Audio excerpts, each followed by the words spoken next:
So here's the second archive video from Frankie on that martial arts public access show.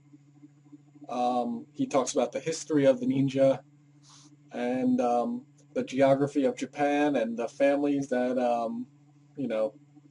brought all this stuff, and how ninjutsu is a martial art for hand-to-hand fighting that was made by Prince Shotoku, who traveled through Asia and collected the best fighters and brought them back.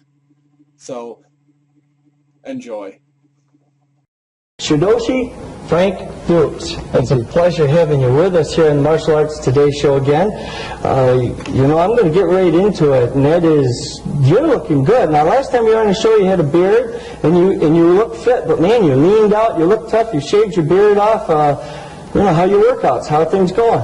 My workouts have been quite regular lately. Not as regular as I'd like them to be when I was training, of course, for championship. It was a 12-hour, 18-hour state of mind. Yeah. And unfortunately, as you get older and you have more responsibilities like family.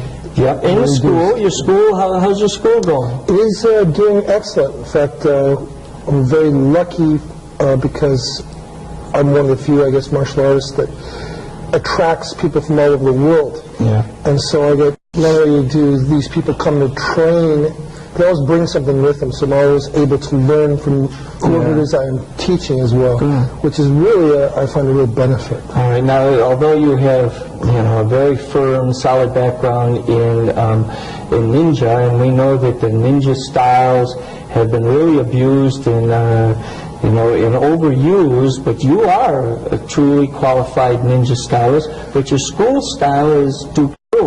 Yeah. Right. What I teach is my own style. I mean, my instructor comes, I guess you would say, from a ninja background, but see, ninja is really a 16th century word describing an art form that took place then. But the actual ancestors of that 16th century style still were developing it.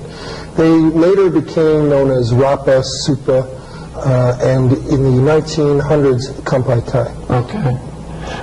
Now, I'm going to interrupt because for a lot of you folks, you don't understand some of that heritage and that language, but you may be able to someday because you have, your manuscript is done. I've been very privileged to have the opportunity to read it. It's a beautiful manuscript, and hopefully it will get to be published, and you're looking towards publication of that book now, aren't you? Yes, I am. It's a complete history of the ninja, and unlike other pieces of work where it's just based on someone's oratory, this book gives you source material to where these facts were derived. There's battles, leaders, how the whole course of that cult, if you would change where its real origins came from. And it's a very, I think, informative as well as I think so.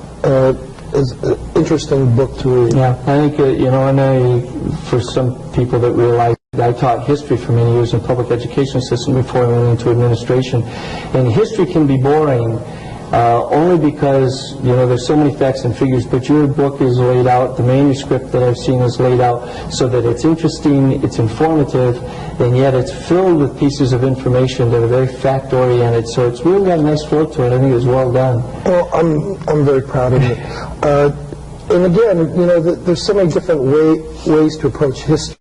Every historian has his own approach, and that's something that I'm very proud of because I've heard mainly one ideology of that history given through magazines, and it's been dominated, and I finally had the opportunity, I feel, to...